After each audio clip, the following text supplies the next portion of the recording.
poesia para começar, que não é minha. É do J.G. de Araújo Jorge. Se tivesses mandado uma palavra espera, sem dizer nem mesmo até quando, eu teria ficado até hoje te esperando.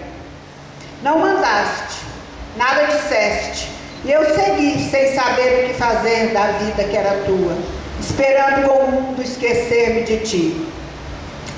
Mas hoje o destino irônico e mordaz fez-me cruzar com teu olhar na rua e ouvi te dizer, espera, e ser tarde demais.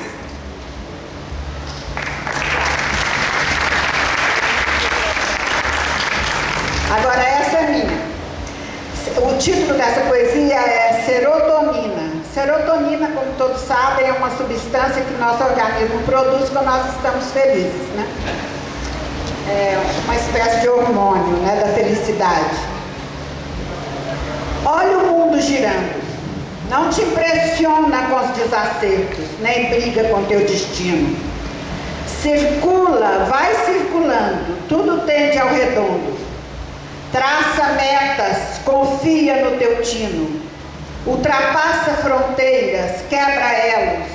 Aproveita o que te resta de menino. Sê prudente, mas não exagera.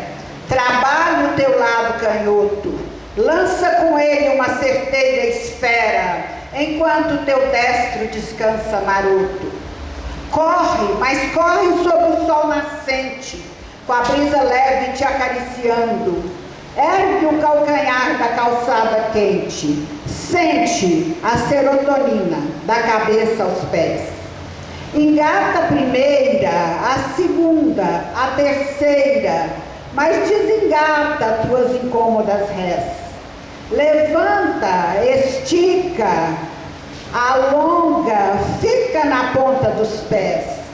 Só desacelera quando estiver cantando a beleza da liberdade que acabaste de conquistar, ou te pegar compondo mentalmente um poema sobre o brilho do sol a iluminar uma estrela cadente. Obrigada. Vamos apoiar. Muito obrigado. Agora a juventude.